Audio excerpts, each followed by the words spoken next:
శాశ్వతం అని అనుకుంటున్నాడు. ఈ లోకంలో నేను సంపాదించుకున్న బంగారాలు, నేను కలిగి ఉన్న వాహనాలు నాకు శాశ్వతం అని అనుకుంటున్నాడు. కానీ మనందరికీ జ్ఞాపకం చేస్తున్నాను ఒక మాట, ఈ లోకంలో నువ్వు ఏది సంపాదించుకున్న ఏది శాశ్వతమైనది కాదు. నేను ఒక ఉదాహరణ మీకు జ్ఞాపకం చేస్తాను. ఒక రోజులో ఒక వ్యక్తి నడుచుకుంటా వెళుతూ ఆ సమాధి కార్యక్రమాన్ని తీసుకెళ్తుండగా మార్గ మధ్యలో ఆ మోస్తున్న వాళ్ళు మోయలేక వాళ్ళు ఇలా అంటున్నారు, అమ్మ చాలా దూరం నుంచి మోసుకుని వస్తున్నాం, మోయలేకపోతున్నాం, ఓ పని చేస్తాను, కాసేపు మీ గుమ్మాలో దించుకుంటామండి పెట్టాను అన్నారు అనుకో. ఏం మాట్లాడతలేదంటే ఎవరన్నా పర్లేదండి మా ఇంట్లో లోపల తీసుకురండి అంటారా? అసలు ఇంకో మాట ఏంటంటే, మన వీధిలో ఎవరైనా చచ్చిపోతే మనకి కష్టపడి రూపాయి సంపాదించుకుని ఇల్లు కట్టుకున్నాం, ఓ 10 లక్షలు 20 లక్షలు పెట్టు ఇల్లంతా దగ్గరుండి కట్టించుకున్నాం, చచ్చిపోతున్న టైంలో చిరిగిపోయిన బరక కిందకి నేను తీసుకొచ్చేస్తాను.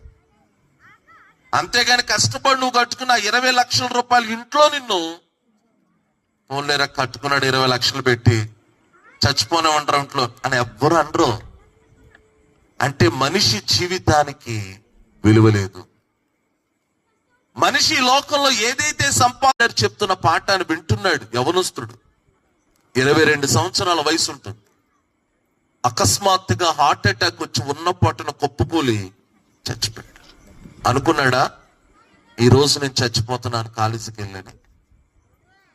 కూరగాయలు అమ్ముకుంటాక రోడ్డు మీదకి వచ్చాడు, అకస్మాత్తుగా గుండెపోటు వచ్చి చచ్చిపోయాడు. అనుకున్నాడా ఈ రోజు నేను కూరగాయలకు వెళ్తున్నాను చచ్చిపోతానని? మనిషికి మరణం ఎప్పుడు ఏ రూపంలో వస్తుందో తెలియదు. రేపేక్షానికి నువ్వు చేర్చబడాలంటే నువ్వు పని చేయాలి. ఆ పని ఏంటంటే నీకు మోక్షాన్ని కలగజేసిన దేవుని గురించి నువ్వు తెలుసుకో. ఈ సభలో హెడ్డింగ్ అదే, మోక్ష మార్గ ఉపదేశ సభలు. అంటే ఒక వ్యక్తి మోక్షానికి చేర్చబడాలంటే ఆ వ్యక్తికి మార్గం చెప్పమని మీ పాస్టర్ గారు మమ్మల్ని పిలిచారు ఇక్కడ. ఇప్పుడు ఆ మార్గం ఏంటో చెప్తున్నాను. ఒక వ్యక్తి మోక్షానికి చేర్చబడాలంటే ఆ మార్గం యేసు ప్రభుని స్కానింగ్ చేస్తుండగా ఈయనలో ఒక్క తప్పైనా కనబడకపోతాదా అని వెతుకుతూ ఉండగా ఆయనలో ఏ చిన్న తప్పు కూడా కనబడలేదు. హల్లెలూయా. కొంచెం హుషారుగా చెప్పండి, హల్లెలూయా. ఆయనలో ఏ తప్పు కనబడలేదు, కానీ తప్పులు కలిగిన మనుషులను కూడా ఆయన క్షమించాడు.